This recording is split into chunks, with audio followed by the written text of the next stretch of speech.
ये नरेंद्र मोदी की पर्सनल नाकामी है। हम 56 इंच का विश्व गुरु दावा करते, हमको 50 हमारे मिलिट्री पर्सनल को वापस लाना पड़ा वहाँ से। एक को भी हम वीज़ा नहीं दिए जिनको हमने वहाँ पर पढ़ाया लिखाया तैयार करके भेजाया। आपको पता ही नहीं है क्या वहाँ पर तूफान आने वाला था। वो बांग्लादेशियों के मरने की दूसरे इंसिडेंट की बात करें, पहले इंसिडेंट जिक्र ही नहीं करते। आप उनको बुला लिए और कल अगर कोई वहाँ पे कहेगा, वहाँ की सरकार कोई कि इनकी वजह से 400-500 लोग मर गए, वापस करिए। हमारी पूरी फौज को हमने जम्मू से निकालकर वहाँ पर रख दिया है।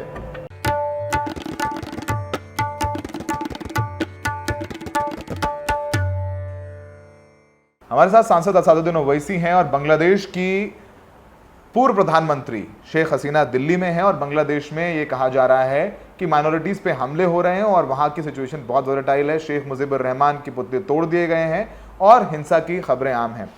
ओवैसी साहब, आप बांग्लादेश की सिचुएशन को लेकर के क्या सोचते हैं और आपका ऑब्जर्वेशन क्या है? सबसे पहले तो यह है कि जो इंटरिम गवर्नमेंट वहाँ बनी है, हम उम्मीद करते हैं कि बांग्लादेश के जो माइनॉरिटीज़ हैं उन पर जो अटैक और उनकी इबादत गाहों पर जो हमले की रिपोर्ट्स आ रही हैं वो सबको फ़िक्रमंद करती हैं और बिल्कुल ही उसको एक्सेप्टेबल नहीं है। उसको रोकना चाहिए सरकार को। वहाँ के माइनॉरिटीज़ को, वहाँ की सरकार हो या जो भी लोग पावर में हैं, उनकी ये जिम्मेदारी है कि वो पहले, क्योंकि इंटरनेशनल ऑब्लिगेशंस भी होते हैं एक सरकार के, कि वहाँ के माइनॉरिटीज़ को प्रोटेक्शन करे, उनके रिलीजियस प्लेसेस का प्रोटेक्शन करे। दूसरी बात ये है कि ये नरेंद्र मोदी की पर्सनल नाकामी है। इसलिए नाकामी है क्योंकि नरेंद्र मोदी ने जो हमारी बरसों से फॉरेन पॉलिसी थी, हम किसी देश से फॉरेन पॉलिसी करते तो उस देश से करते थे, मगर जब से 56 इंच के सीने के शख्स ने वज़ीर आज़म के ओहदे पर बैठे हैं, वो पर्सनलाइज कर दिए फॉरेन पॉलिसी को। और उसके एग्जांपल देता हूँ, अभी मालदीव में जो प्रेसिडेंट है, उससे पहले जो थे, हमने उसको बड़ा जो भी था उनका नाम याद नहीं आ रहा, उनको हमने बड़ा अपना आँखों का नूर बना लिया। वहाँ की जनता ने किसी और को ले, हमको पता ही नहीं है। हम 56 इंच का विश्व गुरु दावा करते, हमको 50 हमारे मिलिट्री पर्सनल को वापस लाना पड़ा वहाँ से। श्रीलंका में हमको पता ही नहीं चला गोटाबाया का, वो आना चाह रहा था, हमने रोक दिया। तीसरा, अफगानिस्तान में हमने 1500 या 2000 के करीब वहाँ के ज़िम्मेदारों को हमने NDA में ट्रेनिंग दी, उन बात को पढ़ाया लिखाया। अमेरिकन छोड़ के भाग गए। हमारा स्ट्रेटेजिक रिलेशनशिप अमेरिका से है, अमेरिका बोला नहीं हमको। एक को भी हम वीज़ा नहीं दिए जिनको हमने वहाँ पर पढ़ाया लिखाया तैयार करके भेजाया। हमने अपना स्ट्रेटेजिक डेप्थ खो दिया। वहाँ पर तालिबान बैठा हुआ है। पाकिस्तान तो खैर अब वो अलग ही किस्सा है, दरवाज़ा बंद है पूरा। बांग्लादेश था, आपको पता ही नहीं है, आपको पता ही नहीं है क्या वहाँ पर तूफान आने वाला था। आप जयशंकर साहब का स्टेटमेंट पढ़िए, वो बांग्लादेशियों के मरने की दूसरे इंसिडेंट की बात करें, पहले इंसिडेंट जिक्र ही नहीं करते।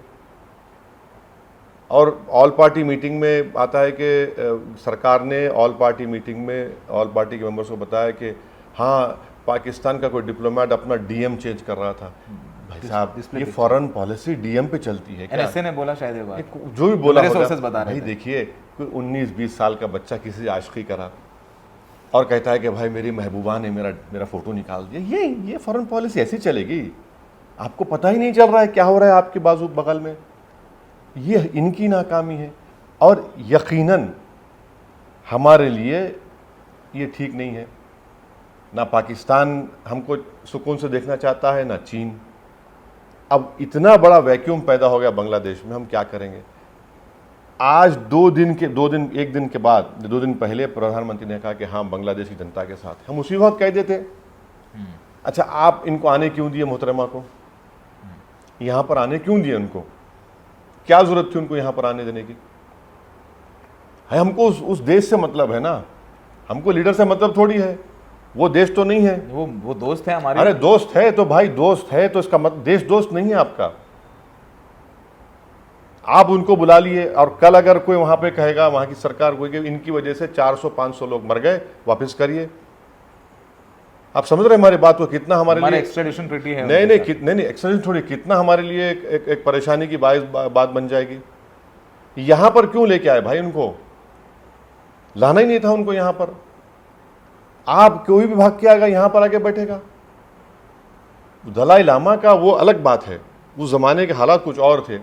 मौजूदा ज़माने में जब हम देख रहे हैं कि 2000 स्क्वायर किलोमीटर पर चीन कब्जा करके बैठा है, हमारी पूरी फौज को हमने जम्मू से निकालकर वहाँ पर रख दिया है, हाँ, और आप ये काम करते हैं।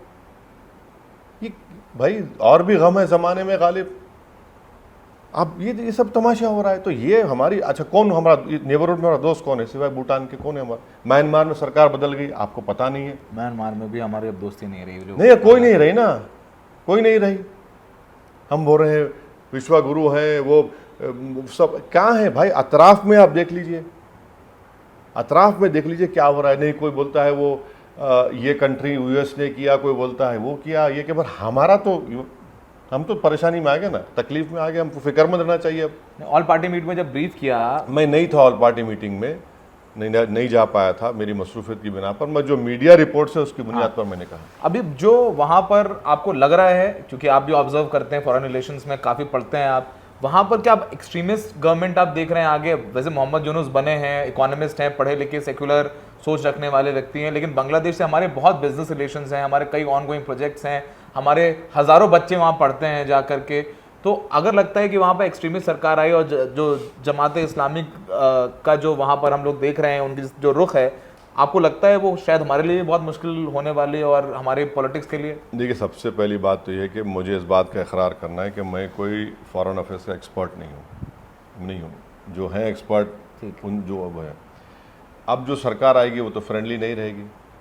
अब वो खालिदा जिया है, जेल में थी, अब नहीं मालूम कि हमारी सरकारों से कितने कॉन्टैक्ट में थी, नहीं मालूम, वो तो वो मालूम होगा। जितने लोग अंदर थे, जेल में थे, कोई अपोजिशन इलेक्शन में हिस्सा नहीं लिया। जब भी हमारा एंटीना खड़ा होना चाहिए था कि भाई जब कोई अपोजिशन इलेक्शन हिस्सा नहीं ले रहा है, क्यों हो रहा है ये? जयशंकर साहब पार्लियामेंट कहते हैं कि हमने उनको काउंसिल किया। क्या काउंसिल किया आपने?